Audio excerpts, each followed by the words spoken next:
பல ஆண்டுகளுக்கு பிறகு எங்கள் ஊர் திருவிழாவில் பலூன் விற்கும் நிலையில் என் காதலி என்னை சந்தித்தாள்.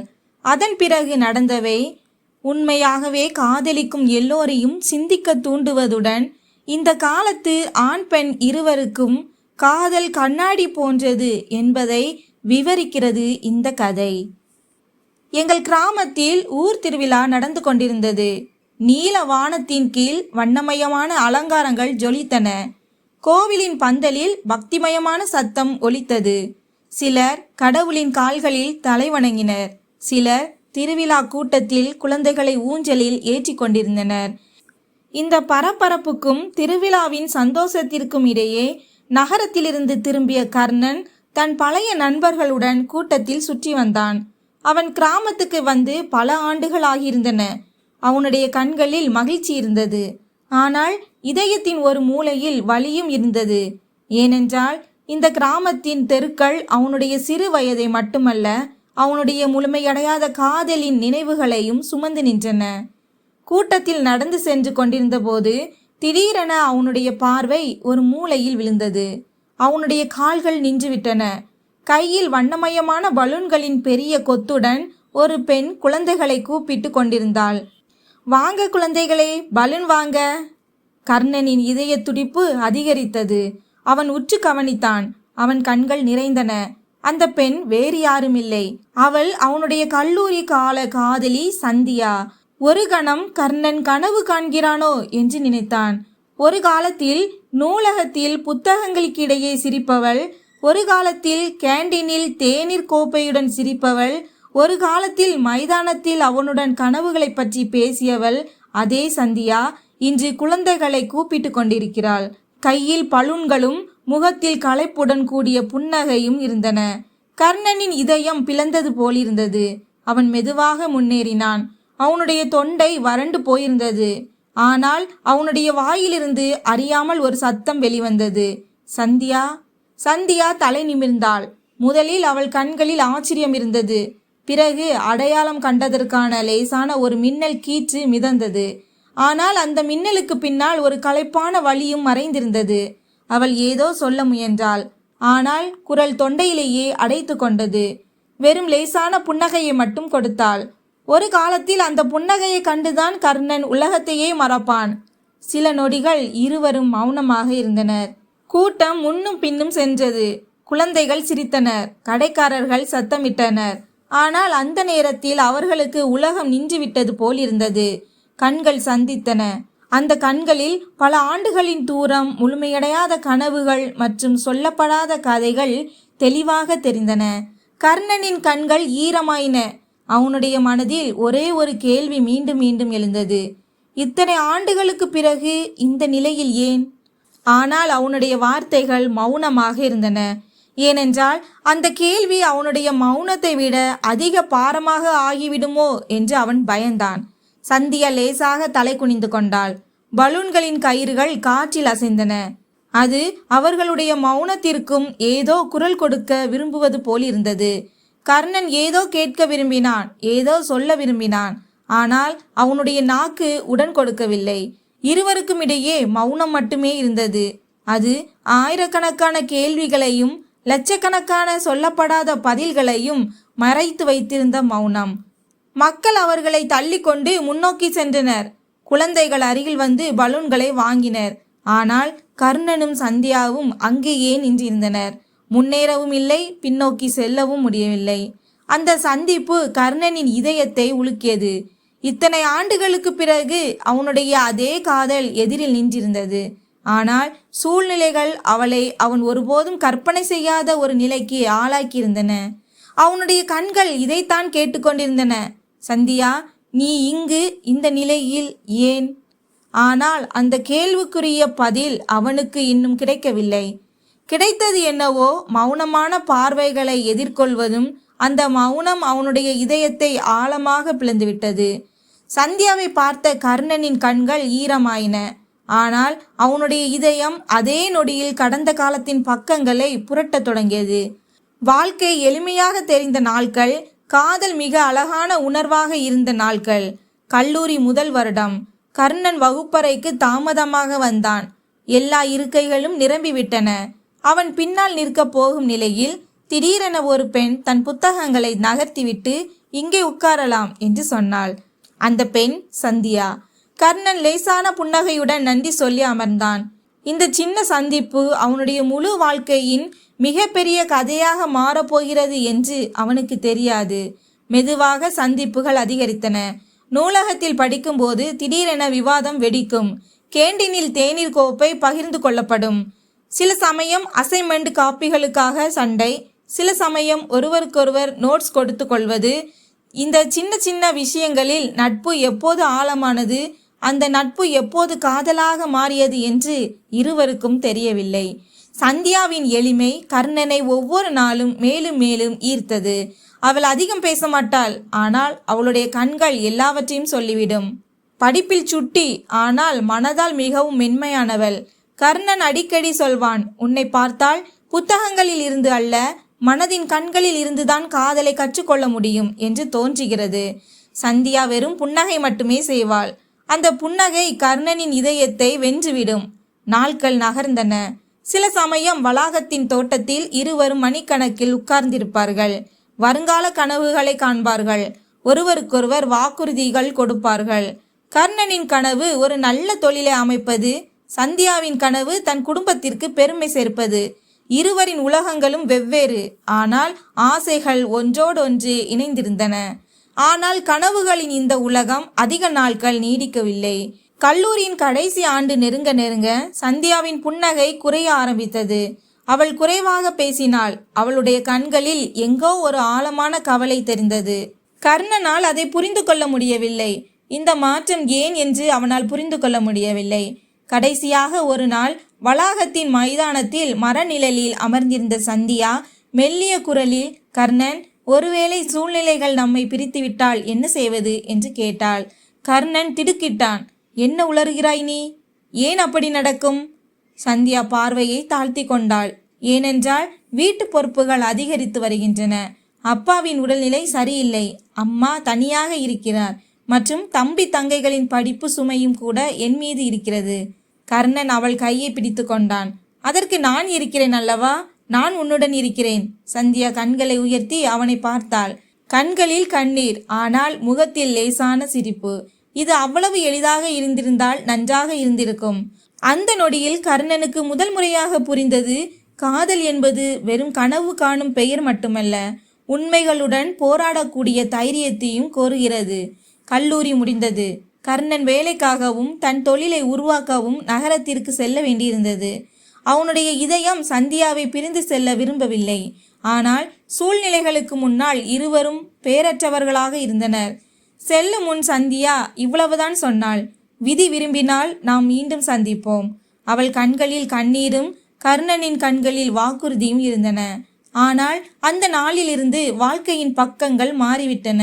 நகரத்தின் கூட்டத்தில் கர்ணன் தன் தொழிலில் துளைந்து போனான்.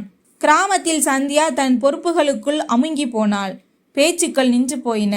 காலத்தின் தூசியில் அவர்களின் உறவு எங்கோ மறைந்துவிட்டது. ஆனால் இன்று இத்தனை ஆண்டுகளுக்கு பிறகு திருவிழாவின் சத்தத்தில் நின்ற அதே சந்தியா அவன் முன் வந்தபோது முற்று பெறாத காதல் திடீரென தன் கதவை தட்டியது போல கர்ணனுக்கு தோன்றியது. கர்ணனின் கண்களில் எண்ணற்ற கேள்விகள் இருந்தன. ஆனால் அவன் தன்னை தடுத்து கொண்டான். சந்தியா குழந்தைகளுக்கு பலூன்களை கொடுத்து கொண்டிருந்தாள். பணத்தை எண்ணினாள். பிறகு மீண்டும் கூப்பிட்டாள், வாங்க குழந்தைகளே, பலூன் வாங்குங்கள். அவளுடைய ஒவ்வொரு வார்த்தையும் கர்ணனின் இதயத்தை பிளந்தது. அவன் அருகில் சென்று மெதுவாக, சந்தியா, கொஞ்ச நேரம் உட்காருவாயா, உன்னிடம் பேச வேண்டும் என்று சொன்னான். சந்தியா அவன் பக்கம் பார்த்தாள். அவள் கண்களில் அடையாளம் தெரிந்தது. ஆனால் தயக்கமும் இருந்தது. பிறகு அவள் பலூன் கொத்தை ஒரு குழந்தையிடம் கொடுத்துவிட்டு அருகில் இருந்த காலியான பெஞ்சில் அமர்ந்தாள். கர்ணனும் அவளுக்கு எதிரே வந்து அமர்ந்தான். சில நிமிடங்கள் மௌனம் நீடித்தது. மேளதாளங்களின் சத்தம் ஒலித்து கொண்டிருந்தது. ஆனால் அவர்களுக்குள் அமைதி சூழ்ந்திருந்தது. கர்ணன் கடைசியாக தைரியத்தை வரவழைத்து கொண்டான். இது ஏன் சந்தியா? நீ ஏன் இங்கே பலூன் விற்று கொண்டிருக்கிறாய்? நீ படிப்பில் முதலிடம் வாங்கியவள். பெரிய கனவுகள் கண்டாய். சந்தியா லேசான சிரிப்புடன் பெருமூச்சு விட்டாள். கனவுகள் இன்றும் இருக்கின்றன கர்ணன். ஆனால் சூழ்நிலைகள் என்னை சின்னவளாக்கிவிட்டன. கர்ணன் திடுக்கிட்டு அவளை பார்த்தான். சந்தியா மேலும் சொல்லத் தொடங்கினாள். கல்லூரி முடிந்ததும் நீ நகரத்திற்கு சென்ற அதே நேரத்தில் வீட்டில் சிரமங்கள் வந்துவிட்டன. அப்பாவின் உடல்நிலை மோசமானது. அம்மாவால் தனியாக எல்லாவற்றையும் சமாளிக்க முடியவில்லை. தம்பி தங்கைகளின் படிப்பு செலவு, மருத்துவ செலவு எல்லாம் என் மீது விழுந்தது. சீக்கிரமாக ஒரு வேலை கிடைக்கும் என்று நினைத்தேன். ஆனால் கிராமத்தில் என்ன வேலை? அதனால் குழந்தைகளுக்கு டியூஷன் எடுக்க ஆரம்பித்தேன். காலை முதல் மாலை வரை சிறு குழந்தைகளுக்கு பாடம் நடத்துகிறேன். வருமானம் குறைவுதான், ஆனால் எப்படியோ வீடு ஓடுகிறது. அவள் கண்கள் நனைந்தன. கர்ணன் அமைதியாக கேட்டுக்கொண்டிருந்தான். சந்தியா தொடர்ந்து சொன்னாள். ஆனால் டியூஷனில் இருந்து கிடைக்கும் பணம் மருந்துகளுக்கும் வீட்டு செலவுக்கும் போதுமானதாக இல்லை. ஊர் திருவிழாவில் பலூன்களை விற்றால் 4-5 நாட்களில் அதிகம் சம்பாதிக்கலாம் என்று யாரோ யோசனை சொன்னார்கள். என் தம்பி தங்கைகளின் படிப்பு நின்றுவிடக்கூடாது என்பதற்காக நான் இந்த வேலையையும் ஏற்றேன். அதனால்தான் நீ என்னை கண்டாய். அவள் பேச்சை கேட்ட கர்ணனின் இதயத்தில் யாரோ ஒரு கல்லை வைத்தது போல் இருந்தது. அவனுடைய கண்கள் நிறைந்தன. சந்தியா, நீ இதையெல்லாம் தனியாக எப்படி சகித்தாய்? ஏன் என்னிடம் சொல்லவில்லை? சந்தியா பார்வையை தாழ்த்தி கொண்டாள். சொல்லியிருந்தால் என்ன மாறியிருக்கும் கர்ணன்? நீ உன் தொழிலை உருவாக்க வேண்டியிருந்தது. நான் என் பொறுப்புகளுடன் பிணைக்கப்பட்டிருந்தேன். குறைந்தது உனக்கு சுமையாக இருக்கக்கூடாது என்று நினைத்தேன். கர்ணனின் இதயம் கரைந்தது. அவன் ஒரு காலத்தில் கனவுகளை பற்றி பேசிய ஒரு பெண்ணை பார்த்து கொண்டிருந்தான். இன்று அதே பெண்ணின் நிலைமை அவளை பலூன் விற்க தூண்டியிருந்தது. அவன் மெதுவாக, சந்தியா, நான் இப்போது உன்னை தனியாக விடமாட்டேன் என்று சொன்னான். சந்தியா அவன் பக்கம் பார்த்தாள். அவள் கண்களில் ஆச்சரியம் இருந்தது. ஏனென்றால் அவள் இந்த நம்பிக்கையை இழந்து விட்டாள் போல. அவள் மௌனமாக இருந்தாள். ஆனால் அவளுடைய கண்ணீர் கர்ணனுக்கு எல்லாவற்றையும் சொல்லியது. கர்ணன் தன் மனதிற்குள், இனி என்ன நடந்தாலும் சரி, நான் இவள் வாழ்க்கையை மாற்றுவேன் என்று நினைத்தான். அந்த இரவு சந்திப்பு கர்ணனின் சிந்தனையை மாற்றியது. சந்தியாவின் கண்களில் மறைந்திருந்த வலி அவனை தூங்க விடவில்லை. அவன் அறிந்திருந்தான், இனி மௌனமாக இருப்பது ஒரு குற்றம். சந்தியாவின் வாழ்வை மாற்ற ஒரு முடிவு எடுக்க வேண்டும். அடுத்த இரவே அவன் மீண்டும் அவள் வாழ்க்கையில் ஒளியை நிரப்ப வேண்டும் என்று தீர்மானித்தான். அதிகாலையில் அவன் நேரடியாக சந்தியாவின் வீட்டிற்கு சென்றான். சிறிய தம்பி தங்கைகள் வெளியே அமர்ந்து படித்து கொண்டிருந்தனர். சந்தியா அடுப்பில் தேநீர் வைத்து கொண்டிருந்தாள். வாசலில் கர்ணனை பார்த்ததும் அவள் திகைத்து போனாள். இந்த நேரத்தில் நீயா? கர்ணன் புன்னகைத்தான். ஆமாம், இனி நேரத்தை நான் தான் தீர்மானிப்பேன். நீ டியூஷன் நடத்துவதாக கேள்விப்பட்டேன். அதனால் நானும் உதவி செய்யலாம் என்று நினைத்தேன். சந்தியா ஆச்சரியத்துடன் அவனை பார்த்தாள். அவள் கண்களில் கேள்விகள் இருந்தன. ஆனால் கர்ணனின் முகத்தில் பதில் தெளிவாக தெரிந்தது. அவன் இப்போது விளையாட்டாக பேசவில்லை. மாலை குழந்தைகள் படிக்க வந்தபோது கர்ணனும் அமர்ந்தான். அவன் அவர்களுக்கு கணிதம் சொல்லிக் கொடுக்க தொடங்கினான். குழந்தைகளும் உற்சாகத்துடன் கேட்டனர். சந்தியா வாசலில் நின்று பார்த்து கொண்டிருந்தாள். ஒரு காலத்தில் தன்னுடன் கல்லூரியில் கனவுகளை பின்னிய அதே இளைஞன் இன்று தன் தம்பி தங்கைகளுக்கும் மற்ற குழந்தைகளுக்கும் பாடம் நடத்தி கொண்டிருந்தான். அவள் கண்கள் அறியாமலேயே நனைந்தன. மெதுவாக இது அவர்களுடைய தினசரி வழக்கமாக மாறியது. காலையில் சந்தியா வீட்டு வேலைகளை செய்தாள். பகலில் டியூஷன் நடத்தினாள். மாலையில் கர்ணன் குழந்தைகளுக்கு பாடம் நடத்தினான். குழந்தைகளின் கூட்டம் அதிகரிக்க தொடங்கியது.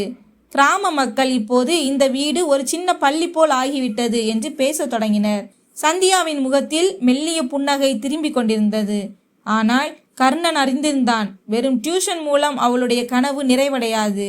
தான் கல்லூரியில் சொன்னது போல சந்தியா ஒரு ஆசிரியை ஆக வேண்டும் என்று அவன் விரும்பினான். ஒரு நாள் மாலை எல்லா குழந்தைகளும் சென்ற பிறகு கர்ணன் மெதுவாக, சந்தியா, நீ எல்லோருக்கும் பாடம் நடத்தினாய். இப்போது உன்னுடைய முறை. மீண்டும் தேர்வு எழுது. உண்மையான ஆசிரியை ஆகு என்று சொன்னான். சந்தியா திடுக்கிட்டாள். இவ்வளவு பெரிய படிப்பு படிக்க என்னால் எப்படி முடியும்? கர்ணன் உறுதியான குரலில் சொன்னான். உன்னால் முடியும். உனக்குள் அந்த திறமை இருக்கிறது. அது இந்த சூழ்நிலையை விட பெரியது. நான் இருக்கிறேன் உன்னுடன் இரவும் பகலும் என்றான். சந்தியாவின் கண்கள் கலங்கின.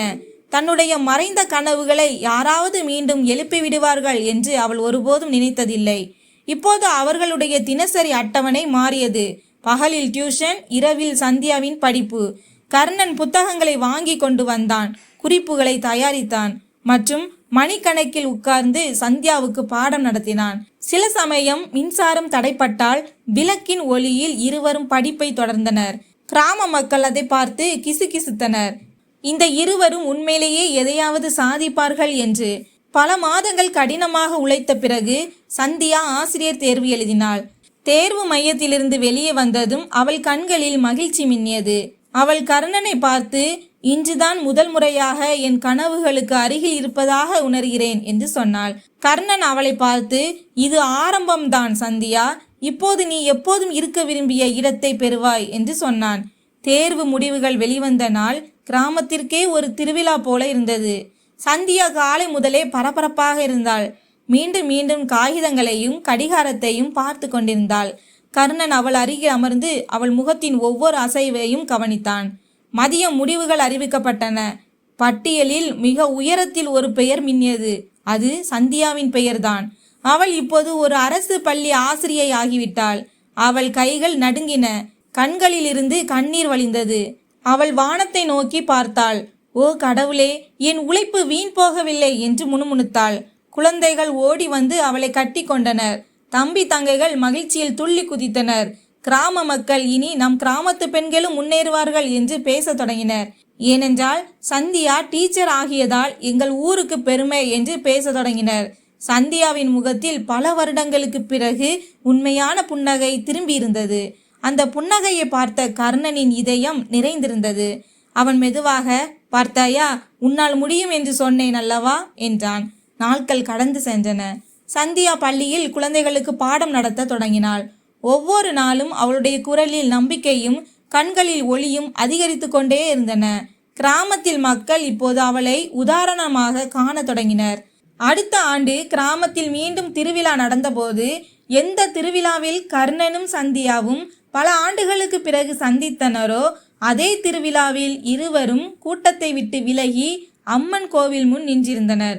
அங்கு தீபங்களின் ஒளிக்கும் மந்திரங்களின் ஓசைக்கும் இடையே அவர்கள் கண்கள் சொல்லப்படாத உணர்வுகளை வெளிப்படுத்திக் கொண்டிருந்தன.